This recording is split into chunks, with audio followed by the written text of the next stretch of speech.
Click me മീഡിയയുടെ മറ്റൊരു എപ്പിസോഡിലേക്ക് എല്ലാവർക്കും സ്വാഗതം. ഞാൻ ഇന്നുള്ളത് മലപ്പുറം ജില്ലയിലെ പേരശ്ശന്നൂർ എന്ന് പറയുന്ന ഒരു ഗ്രാമത്തിലാണ്.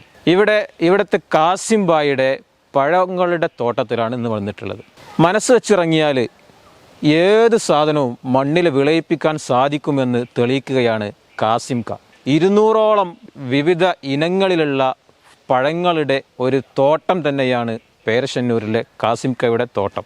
വീട്ടിൽ ആദ്യമായിട്ട് നട്ട റംബുട്ടാൻ കായ്ച്ചു നിൽക്കുന്നത് മനം നിറഞ്ഞ് കണ്ടപ്പോൾ തോന്നിയിട്ടുള്ളൊരാശയമാണ് ഈ ഒരു രീതിയിൽ വമ്പൻ വിജയകരമായിട്ട് ഈ ഒരു തോട്ടത്തെ നിർമ്മിച്ചെടുക്കാനുള്ള പ്രചോദനമായിട്ടുള്ളത്. വിദേശത്ത് നിന്ന് അദ്ദേഹം തൻ്റെ സുഹൃത്തുക്കൾ വഴിയാണ് അപൂർവങ്ങളായിട്ടുള്ള നമ്മൾ ഇതുവരെ കേൾക്കാത്ത ഒരുപാട് പഴങ്ങളുടെ തൈകൾ ഇവിടെ എത്തിച്ച് ഈ നമ്മുടെ സ്വന്തം കേരളത്തിൻ്റെ ഈ ഒരു മണ്ണിൽ അതിനെ വിളയിച്ചെടുത്തിട്ടുള്ളത്. വീടിൻ്റെ സ്വന്തം സൈഡിലുള്ള തോട്ടത്തിലാണ് പറമ്പിലാണ് അദ്ദേഹം ഈ ഒരു രീതിയിൽ ഈ തോട്ടത്തെ വിപുലമാക്കി എടുത്തിട്ടുള്ളത്. ഇനി നമുക്ക് തോട്ടത്തിൻ്റെ കാഴ്ചകളിലേക്ക് പോവാം. അദ്ദേഹത്തിൻ്റെ തോട്ടത്തിലുള്ള ആ അപൂർവങ്ങളായിട്ടുള്ള ആ ഫലവൃക്ഷങ്ങളൊക്കെ നമുക്ക് അദ്ദേഹത്തോട് തന്നെ ചോദിച്ച് മനസ്സിലാക്കി ഒക്കെ കാണാം. അപ്പോൾ ഇതാണ് നമ്മുടെ കാസിം ഭായിയുടെ തോട്ടത്തിലെ പ്രധാനപ്പെട്ട സാധനമാണ് ഈ മഞ്ഞ പപ്പായ എന്ന് പറയുന്ന സാധനം അല്ലേ? ഇത് എവിടുന്ന് വരുന്നതാണ്? ഇന്തോനേഷ്യ. ഇത് തുടക്കത്തിലെ ഈ മഞ്ഞ കളർ തന്നെയാണോ? ഇത് കണ്ടു കഴിഞ്ഞാൽ നമുക്ക് പഴുത്തായി തോന്നും. പഴുത്ത് വരുമ്പോൾ ശരിക്കും പറഞ്ഞാല് ഓറഞ്ച് കലർന്ന റെഡ് ഷെയ്ഡ്. ഇതാണ് പൈപ്പ് വരുന്നത്. ഈ ഓറഞ്ച് കളർന്ന റെഡ് ഷെയ്ഡിലാണ് ഈ പൈപ്പ് വരുന്നത്. ഇത് പഴുത്തതല്ല. ഇതുകൊണ്ട് ഇത് മേലുള്ള മറ്റേ കുട്ടി പപ്പായ ചെറിയൊരു പച്ച ഷെയ്ഡ് വരുന്നുണ്ടെങ്കിൽ ഇവിടുന്ന് ഈ ഒരു ഷെയ്ഡിനെ നോക്കിയാൽ നമുക്ക് മനസ്സിലാവും. ഫുള്ള് മഞ്ഞയിൽ കാണുന്ന നമ്മുടെ നാട്ടിലൊക്കെ ഉള്ള സാധാരണ പപ്പായകളൊക്കെ പഴുത്ത് കഴിഞ്ഞാലാണ് മഞ്ഞാവാറുള്ളത്. ഇത് തുടക്കത്തിൽ തന്നെ പ്രസവിക്കുമ്പോൾ തന്നെ കുട്ടി മഞ്ഞായിട്ടാണ് വരുന്നത്. പിന്നെ ഇനി നമ്മൾ തോട്ടത്തിലുള്ള എല്ലാ പ്രധാനപ്പെട്ട സാധനങ്ങളും നമുക്ക് പരിചയപ്പെടുത്താം. എന്തൊക്കെയാണ് ഇവിടുത്തെ ഹൈലൈറ്റ് ചെയ്യുന്ന സാധനങ്ങൾ എന്തൊക്കെയാണ്? എൻ്റെ അടുത്ത് Indonesia, Malaysia, Thailand, Brazil, Amazon മഴക്കാടുകളിലെ റെയിൻ ഫോറസ്റ്റ് പ്ലം, അതുപോലെ അമേരിക്ക ഫ്ലോറിഡയിലെ ഒരുപാട് വെറൈറ്റീസ് ഫ്രൂട്ട് ഉണ്ട്. ഒരുപാട് വിദേശ പഴങ്ങൾക്കാണ് കൂടുതൽ കൃഷി ചെയ്യുന്നത്. ഒക്കെ കാണാം. നമുക്ക് കൃഷി ചെയ്തതിൽ എന്താ സംഭവിച്ചാൽ ഏറ്റവും കൂടുതൽ കൃഷി ചെയ്തതിൽ റയർ വെറൈറ്റി എന്ന് പറഞ്ഞാൽ ബ്രസീലിലെ മരമുന്തിരി. അപ്പോൾ നമുക്ക് കാഴ്ച നിൽക്കുന്നത് പോകുന്നതിന് മുന്നേ അതിൻ്റെ ഒരു ഞാൻ ചെറിയ ഹിസ്റ്ററി ചോദിക്കട്ടെ. എന്ന് മുതലാണ് ഇത് തുടങ്ങിയിട്ടുള്ളത്? ഇത് ശരിക്കും പറഞ്ഞാൽ 3 വർഷമായി ഞാൻ ഫ്രൂട്ട്സിന്റെ വിദേശ കളക്ഷൻസ് കളക്ട് ചെയ്യുന്നത്. അത് ശരിക്കും കളക്ട് ചെയ്തെന്ന് നമ്മൾ പിന്നെ സുഹൃത്തുക്കളുണ്ട്, വിദേശത്ത് നിന്ന് കളക്ട് ചെയ്യുന്ന ആൾക്കാർ നമ്മളെ സുഹൃത്തുക്കളുണ്ട്, അവരിൽ നിന്ന് കളക്ട് ചെയ്യുന്നുണ്ട്. വിദേശത്തിന് ഡയറക്റ്റ് എത്തിക്കുന്ന ആൾക്കാർക്ക് കളക്ട് ചെയ്യുന്നുണ്ട്.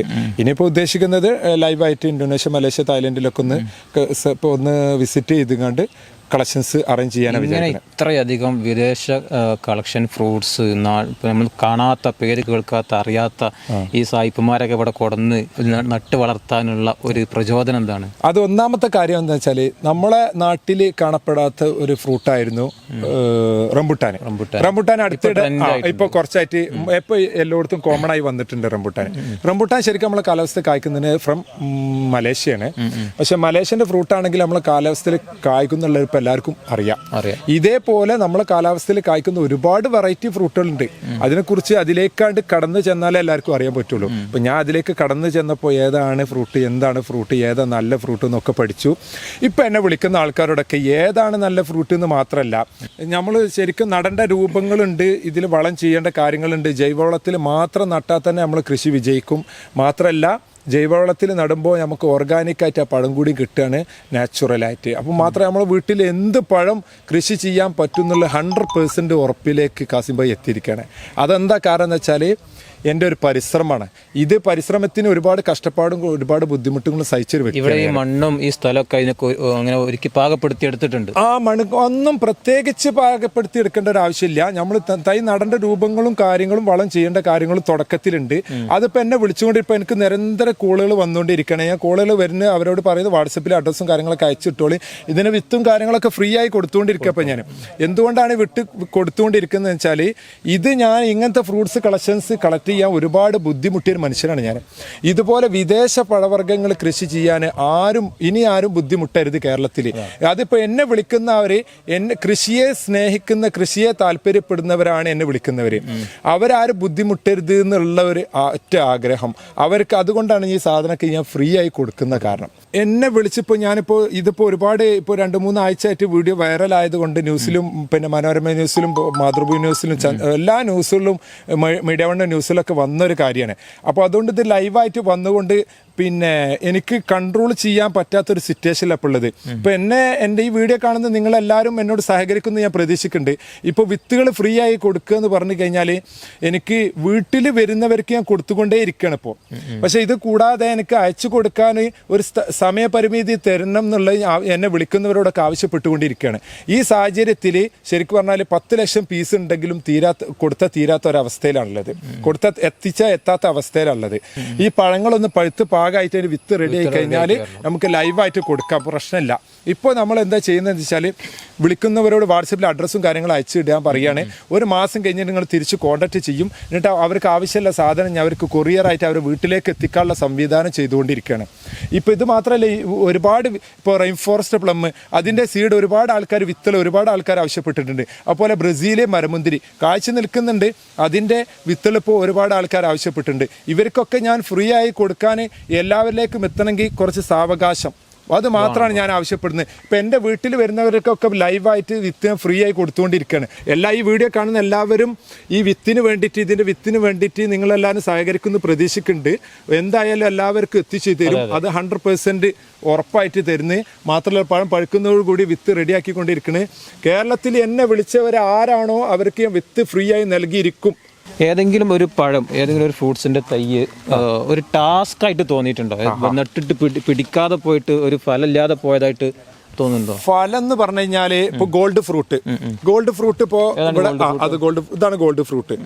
ഇത് ശരിക്കും പറഞ്ഞാല് കായ്ക്കാൻ ആയിട്ടില്ല. കാരണം വെച്ചാൽ ഒരുപാട് ആൾക്കാർ കൃഷി ചെയ്തിട്ടുണ്ട്, പക്ഷെ ഈ സാധനം കായ്ച്ചു കിട്ടിയിട്ടില്ല.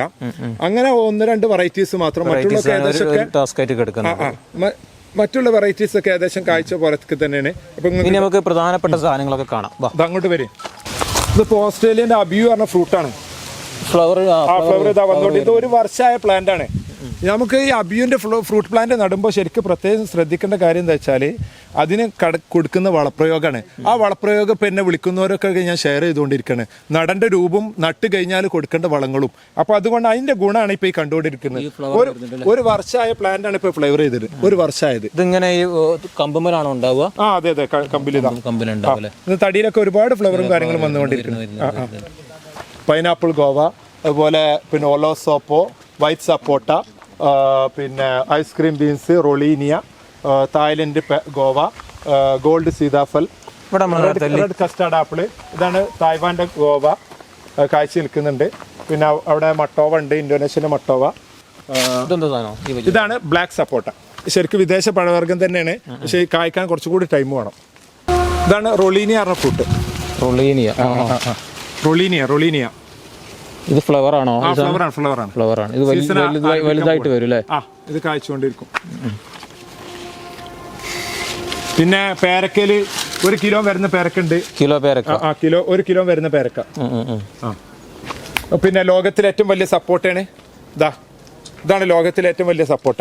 ഇത് ഞാൻ ഉള്ളിൽ കൊണ്ടുപോയിട്ടാണ്. ലോകത്തിലെ ഏറ്റവും വലിയ സപ്പോർട്ട് ഈ സാധനം. കണ്ടോളൂ, ലോകത്തിലെ ഏറ്റവും വലിയ സപ്പോർട്ട്. ഇങ്ങനെയുള്ള കുറെ സാധനം കിട്ടും, വെറൈറ്റി സാധനം. ഇന്തോനേഷ്യയിൽ നിന്ന് വരുന്ന സാധനമാണ്. ഇതാണ് ജമൈക്കൻ സ്റ്റാർ ഫ്രൂട്ട്. ഇത് ഇന്തോനേഷ്യന്റെ മട്ടോവ ഫ്രൂട്ട്. അതെങ്ങനെ ശരിക്കും പറഞ്ഞാല് റംബുട്ടാനേക്കായും കുറച്ചുകൂടി മധുരം ഉണ്ട് എന്നാണ് പറഞ്ഞു കേട്ടത്. റംബുട്ടാനെ പോലെ തന്നെ വിയറ്റ്നാമിന്റെ പേരക്കിന്റെ പ്രത്യേകത എന്താ വെച്ചാല് നമ്മളെ മാർക്കറ്റിലൊക്കെ കാണുന്നുണ്ടല്ലോ ഒരു പിന്നെ തെർമോക്കോളിന്റെ നെറ്റ് വലിയ പേരക്കിന്റെ ഇതാണ്. ബഡ് ചെയ്തത് ലിച്ചി. നമ്മൾ കേരളക്കാരൊക്കെ ലിച്ചിന്ന് വിളിക്കുന്ന പഴമാണ് ഇപ്പൊ കാഴ്ചകൊണ്ടിരിക്കുന്നത്. ഇത് ലോങ്കനാണ്. ബംഗ്ലാദേശില് ഒക്കെ ബംഗാളികളൊക്കെ അതേപോലെ ലിച്ചി വിളിക്കല്, പക്ഷെ ഇത് ലോങ്കനാണ്. തായ്ലൻഡ് വെറൈറ്റിയാണ്. ഇതിപ്പോ ഇവിടെ കായ്ച്ചിട്ടുണ്ട്. ഇതാണ് ഇവിടുത്തെ മറ്റൊരു വെറൈറ്റി സാധനം എന്ന് പറയുന്നത്. തായ്വാൻ പേര. വേണമെങ്കിൽ ചക്ക വേരിലും കായ്ക്കുന്നൊക്കെ നമ്മൾ കേട്ടിട്ടുണ്ട് അല്ലേ? അതുപോലുള്ളൊരവസ്ഥയാണ് ഇവിടെ ഉള്ളത്. ആ നിലത്ത് കിടക്കുന്ന കൊമ്പിൽ വരെ പേരക്ക കായ്ച്ച് നിൽക്കുന്ന ഒരു കാഴ്ചയാണ് നമ്മളിപ്പോൾ കാണുന്നത് അല്ലേ? നോക്കൂ നിങ്ങൾ, ചെറിയ തൈയാണ്, അതിലിങ്ങനെ പേരക്ക നിറഞ്ഞ് കായ്ച്ച് നിൽക്കുകയാണ്. അപ്പോൾ ഇതുപോലുള്ള ഒരുപാട് വെറൈറ്റി സാധനങ്ങൾ നമ്മുടെ കാസിംബായിയുടെ തോട്ടത്തിലുണ്ട്. കാസിംബായിൻ്റെ തോട്ടത്തിൽ ഡ്രാഗൺ ഫ്രൂട്ടാണ്. ഇത് ഫ്ലവർ ചെയ്തിട്ടുണ്ട്. ഇന്നലെ ഫ്ലവർ ഇട്ടാ മിനിഞ്ഞാന്ന് ഫ്ലവർ ഇട്ട സാധനമാണ്. ഇത് വൈറ്റാ? അല്ല, റെഡ് നല്ല മധുരമുള്ള വെറൈറ്റിയാണ്. മാത്രമല്ല ഡ്രാഗൺ ഫ്രൂട്ടിൽ ഒരുപാട് കാര്യങ്ങൾ ശ്രദ്ധിക്കാണ്ട്. ഒന്നാമത്തെ കാര്യം എന്താ വെച്ചാൽ നമ്മൾ തൈ നടുമ്പോഴുള്ള കാര്യമാണ് മെയിനായിട്ട്. വിത്ത് മുളപ്പിച്ച തൈ നഴ്സറിയിൽ അവിടെ ഇവിടെ എല്ലായിടത്തും വരും. ആ സാധനം 4 വർഷം കൊണ്ട് 4 വർഷം പിടിക്കും കായ്ക്കാൻ. പിന്നെ ഇതെന്താ പ്രത്യേകിച്ച് എന്താ വെച്ചാൽ കാഴ്ച മരത്തിന് തണ്ടെടുത്ത് നടുമ്പോൾ വേഗം കായ്ക്കും, 1.5 വർഷം കൊണ്ട് തന്നെ കായ്ക്കും. പിന്നെ ഇതിന്റെ പ്രത്യേക സാധാരണ ഫ്ലവറൊക്കെ രാവിലെ നേരം വെക്കുമ്പോഴത്തേന് ഫ്ലവർ വിരിയ. ഇത് രാത്രിയാണ്. രാത്രി ഇന്നലെ വൈകുന്നേരം 8 മണിക്കാണ് ഫ്ലവർ വിരിഞ്ഞത്. കാറ്റ് ഫ്രൂട്ട്. കാറ്റ് ഫ്രൂട്ട് കാണാൻ ഭയങ്കര അട്രാക്ഷൻ, ഭംഗിയാണ്. ടേസ്റ്റ് അത്ര സുഖമില്ല എന്നാണ് പറഞ്ഞ വിവരം. അപ്പോൾ എനിക്ക് കായ്ക്കാൻ ആവണുള്ളൂ. ഇതാണ് റെയിൻ ഫോറസ്റ്റ് പ്ലം. ആമസോൺ മഴക്കാടുകളിലെ റെയിൻ ഫോറസ്റ്റ് പ്ലം ആണിത്. ഇതിന്റെ പ്രത്യേകത എന്താ വെച്ചാൽ ഇത് സീസൺ ഇല്ലാതെ കായ്ച്ചുകൊണ്ടിരിക്കണം. ഇപ്പോൾ ഇവിടെ ഇത് കണ്ടില്ല, ഇപ്പൊ പഴം പഴുത്ത് കഴിഞ്ഞിട്ടുണ്ട്. ഇപ്പൊ ഇത് സീസൺ ഇവിടെ കായ്ച്ചുകൊണ്ടിരിക്കുമ്പോൾ ഫ്ലവർ ചെയ്തുകൊണ്ടേ ഇരിക്കുന്നുണ്ട്. ഇത് വേറെ കാര്യം കൊണ്ട് ഇത് മഴക്കാലത്ത് വിരുന്ന് വരുന്ന ഒരു സുന്ദരി നമുക്ക് വിശേഷിപ്പിക്കാം. എന്തുകൊണ്ടാ? കാരണം വെച്ചാൽ മഴക്കാലത്ത് കായ്ക്കുന്നത്, മഴക്കാലത്ത് ഇങ്ങനെ ഉണ്ടായിക്കൊണ്ടേയിരിക്കും. മഴ ഫ്ലവറിലൊന്നും ഇല്ല, ഒരു പ്രശ്നമില്ല. അപ്പൊ ശരിക്കും റെയിൻ ഫോറസ്റ്റ് പ്ലം എന്ന് തന്നെ പറയുമ്പോൾ ആമസോൺ മഴക്കാടുകളിലെ പ്ലംസ് ആണിത്. ശരിക്കും അതാണ് ഇപ്പൊ കായ്ച്ചിട്ടുള്ളത്. അപ്പൊ കേരളത്തിലും കായ്ക്കുന്നുള്ളതിന് തെളിവാണ്. Beauty berry. ഇതിന്റെ ഫ്ലവർ നോക്കിയാൽ ഇത് ഫ്ലവർ അല്ലേ? ഫ്ലവർ അല്ല, കായാണ്. ശരിക്കും കാണാൻ ഭയങ്കര അട്രാക്ഷൻ ആണ്. വലിയ ടേസ്റ്റുള്ള ഫ്രൂട്ട് ഒന്നല്ല, പക്ഷെ എന്താ വെച്ചാല് അതിന്റെ മെയിൻ ആയിട്ടുള്ള അതിന്റെ ഭംഗിയാണ് മെയിൻ. മുത്ത് പോലെ ഉണ്ട് അല്ലേ? ഇതാണ് ഫിലിപ്പീനിലെ ഒരു ഐറ്റം ചെറിയാണിത്. മനില ചെറി എന്നാ പറയുന്നത്. ശരിക്കും കേരളത്തിൽ ശരിക്കും പിന്നെ പ്ലംസ് കായ്ക്കൂല, പക്ഷെ പ്ലംസ് ഈ കേരളത്തിൽ കായ്ക്കുന്ന ഇങ്ങനത്തെ കുറച്ച് പ്ലംസുകളുണ്ട്. പ്ലംസ് പോലെ തന്നെയാണ് മനില ചെറി എന്ന് പറയാം. ഇത് സപ്പോട്ടയില് ഒരുപാട് വെറൈറ്റി സാധനങ്ങളുണ്ട്. തായ്ലൻഡിന്റെ ബനാന സപ്പോട്ട, ഇതാണ് റെഡ് സപ്പോട്ട. ഇതേപോലെ നമ്മളിപ്പോ ഒരുപാട് സപ്പോട്ടകൾ പരിചയപ്പെട്ടിട്ടുണ്ട്. ബ്ലാക്ക് സപ്പോട്ട, വൈറ്റ് സപ്പോട്ട, അതുപോലെ പിന്നെ ലോകത്തിലെ ഏറ്റവും വലിയ സപ്പോട്ട. അങ്ങനെ ഒരു 5-8 വെറൈറ്റി സപ്പോർട്ടുകളുണ്ട്. പിന്നെ തായ്ലൻഡ് സപ്പോർട്ട് ഉണ്ട്, ഒരുപാട് വെറൈറ്റി സപ്പോർട്ട് ഉണ്ട്. അപ്പൊ ഇതാണ് ചെറിയോ ഫ്രിയോ ഗ്രൈൻഡ്. ശരിക്കും പറഞ്ഞാല് ചെറികളിൽ ഒരുപാട് ചെറിയ എൻ്റെ അടുത്തുണ്ട്. ആ ചെറികളിൽ പെട്ട ഒരു വിദേശ ഇനം, വളരെ റയർ ആയിട്ടുള്ള ഒരു ചെറിയാണിത്. ചെറിയോ ഫ്രിയോ ഗ്രൈൻഡ്. ഇതാണ് ഗ്രൂമിക്സാമ. ഇപ്പൊ ഇതൊരു ചെറിയോ ഫ്രിയോ ഗ്രൈൻഡ്. ഇത് വേറെ ചെറി, ഇതൊരു വേറെ ചെറിയാണ്. ഗ്രൂമിക്സാമ പറഞ്ഞ ചെറിയാണ്. ഇതിപ്പോ കായ്ക്കാൻ ഒരു 1.5 വർഷം കൂടി 2 വർഷം കൂടി ടൈം. ഈ ചട്ടിയിൽ മണ്ണിൽ നടുമ്പോൾ എന്താ വെച്ചാൽ കായ്ക്കാനുള്ള ടെൻഡൻസി കൂടും. അപ്പോൾ നമുക്ക് ചട്ടിയിൽ നടുമ്പോൾ എന്താ വെച്ചാൽ ഇതിന് കൊടുക്കുന്ന വളം ഇതിന് മാത്രമേ കിട്ടുക. രണ്ടാമത്തെ കാര്യം എന്താ വെച്ചാല് പിന്നെ പുറത്തുള്ള ഒന്നും വലിച്ചു കൊടുക്കില്ല, ഒന്നുമില്ല. രണ്ടാമത്തെ കാര്യം എന്താ വെച്ചാല് വേര് വേഗം തിങ്ങിട്ട് വേഗം കായ്ക്കാനുള്ള ടെൻഡൻസി കൂടും. ഇതാണ് ബർമിസ് ചെറി. ഇതിങ്ങനെ കായ്ച്ചുകൊണ്ടേ ഇരിക്കുന്നുണ്ട്. ഇവിടെ പഴം പഴുക്കാനായിക്കണമെങ്കിൽ ഇവിടെ ഫ്ലവർ ചെയ്ത് കായ പിടിച്ചുകൊണ്ടേ ഇരിക്കുന്നത്. ഓൾ സീസൺ ആയിട്ട് കായ്ച്ചുകൊണ്ടിരിക്കുന്നത്. ചെറികളിൽ ഒരുപാട് വെറൈറ്റി ചെറികളുണ്ട്. എന്നാലും ശരി, ഇത് സ്വീറ്റ് ലൂവി പറഞ്ഞ ചെറിയാണ്. ശരിക്കും ലൂവിക്ക പറഞ്ഞ ചെറി ഉണ്ട്, അത് ശരിക്കും പുളിയാണ്. ഇത് ഭയങ്കര മധുരമാണ്. ഇതൊരു റയർ ഐറ്റം തന്നെയാണ്. ഇത് ശരിക്കും പറഞ്ഞാൽ മധുരം പഴുത്ത് കഴിഞ്ഞാൽ നല്ല ഡാർക്ക് എത്തിക്കഴിഞ്ഞാൽ വളരെ വെരി സ്വീറ്റാണ്. ഓൾ സീസണായി കായ്ച്ചുകൊണ്ടേ ഇരിക്കുന്നത്. ഇതിന്റെ പ്രത്യേകത ഇങ്ങനെ ഒരു കാര്യം, ഈ മഴയും മറ്റുള്ള ഒന്നും ഒരു വിഷയമല്ല. ഇതാണ് പിന്നെ വേറൊരു വെറൈറ്റി സാധനം ഇവിടുത്തെ. പറഞ്ഞോളൂ. ഇതാണ് വെറൈറ്റി എന്ന് പറഞ്ഞാല് ബ്രസീലിലൊക്കെ ശരിക്കും കാണപ്പെടുന്ന മരമുന്തിരിയാണിത്. ബ്രസീൽ നമ്മളെ ക്ലൈമറ്റ് ആണെങ്കിലും കേരള കാലാവസ്ഥയിൽ നന്നായി കായ്ക്കുന്ന തെളിവാണ്. ഇത് കായ്ച്ചുകൊണ്ടിരിക്കുകയാണ്. അപ്പോൾ ഈ സാധനം പിന്നെ ബ്രസീലിലെ മരമുന്തിരി ആണെങ്കിലും ശരി, മരത്തിന്റെ തടിയിൽ മുന്തിരി പോലെ കായ്ച്ചുകൊണ്ടേ ഇരിക്കുന്നത്. ഇത് ഫ്ലവർ അവിടെ കായ്ച്ചിട്ടുണ്ടെങ്കിൽ ഇവിടെ ഫ്ലവർ വന്നുകൊണ്ടേ ഇരിക്കുന്നത്. ഇത് ഈ പച്ച കാണുന്നത് ഇതാണ് മരമുന്തിരി. ഇതിങ്ങനെ ചെറിയ ചെറിയ ഇത് വരുന്നുണ്ട്. ഇതിങ്ങനെ പഴുക്കുന്നതോട് കൂടി ഇവിടെ കായ്ച്ചുകൊണ്ടേ ഇരിക്കും. പിന്നെ ഇതാണ് ശരിക്കും പറഞ്ഞാല് Ruby longan. From Indonesia Ruby longan. പേരൊക്കെ നോക്കിയാണ് നിങ്ങൾ, പേരൊക്കെ നല്ല നമ്മളെ ചൈനീസ് ഇന്തോനേഷ്യ ആ ടൈപ്പ് തന്നെ. ഈ ചൈനക്കാരും ജപ്പാൻകാരൊക്കെ പേരെങ്ങനെയുണ്ട് അതേപോലെ തന്നെ ഫ്രൂട്ട്സിൻ്റെയും പേര് വെറൈറ്റി സാധനം. അതായത് പറഞ്ഞോട്ടെ. അപ്പൊ ഇത് ശരിക്കും ഞാൻ ഇതിന്റെ ഉദാഹരണം ഇത് രണ്ടും ഒപ്പം നട്ടതാണ്, 1 വർഷമായിട്ടുള്ളൂ. അത് നിലത്ത് നട്ടു, ഇത് ചട്ടിയിൽ നട്ടു. ഇപ്പൊ നിലത്ത് നട്ട് എപ്പോഴും കായ്ച്ചിട്ടില്ല, ചട്ടിയിൽ വെച്ച് കായ്ച്ചു. അപ്പോൾ നേരത്തെ പറഞ്ഞ കാര്യം, അത് നിലത്ത് നടുമ്പോഴുള്ള ടെൻഡൻസി കുറയും. ഇവിടെ ആകുമ്പോൾ കറക്റ്റ് അതിന്റെ വളവും വേരൊക്കെ വന്നിട്ട് പെട്ടെന്ന് കായ്ച്ചു വരും. കായ്ച്ചു. അതേപോലെ ഇത് തായ്ലൻഡ് അമ്പഴങ്ങ പ്രത്യേകത എന്താ വെച്ചാൽ സാധാരണ അമ്പഴങ്ങ പുളിയാണ്. ഇത് അമ്പഴങ്ങ പഴുത്ത് കഴിഞ്ഞാൽ മധുരമാണ്. മാത്രമല്ല ഇതിന് സീഡും കുറവാണ്. ഓൾ സീസണാണ്, കായ്ച്ചുകൊണ്ടേ ഇരിക്കണേ. All time fruit. ഇത് മധുരല്ല സാധാരണ, മധുരമാണ്. ഓൾ ടൈം ഫ്രൂട്ടാണ്. അതേപോലെ തായ്ലൻഡിന്റെ പേരൊക്കെ അവിടെ വേറെ വെറൈറ്റി ഉണ്ട്. ഇതിപ്പോ ശരിക്കും പറഞ്ഞാൽ ചട്ടിയിൽ കായ്ച്ചതാണ്. മലപ്പുറം കുറ്റിപ്പുറം പേരശ്ശന്നൂർ കാസിംബായിയുടെ AM ഹൗസിൽ വന്നു കഴിഞ്ഞാൽ ഇവിടെ 200ഓളം വ്യത്യസ്ത തരത്തിലുള്ള ഫ്രൂട്ട്സുകളുടെ അതിൻ്റെയൊക്കെ തൈകൾ കായ്ച്ചു നിൽക്കുന്നത് നമുക്ക് കാണാൻ പറ്റും. ഇവിടുത്തെ ചൊറുക്കുള്ളൊരു സാധനമാണ് ആ മഞ്ഞ ഇന്തോനേഷ്യൻ പപ്പായ എന്ന് പറയുന്നത്. കൃഷിയെ സ്നേഹിക്കുന്ന ആളുകൾക്ക്, ഇവിടെ വരുന്ന ഗസ്റ്റുകൾക്കൊക്കെ വിത്തുകൾ ഒക്കെ ഫ്രീ ആയിട്ട് കൊടുത്തുകൊണ്ടിരിക്കുകയാണ്. ഏതായിരുന്നാലും നമുക്ക് മറ്റൊരു കിടിലൻ ബ്ലോഗുമായിട്ട് വീഡിയോ ആയിട്ട് വീണ്ടും കാണാം. തൽക്കാലം ഇവിടെ വാങ്ങുന്നു. ബൈ.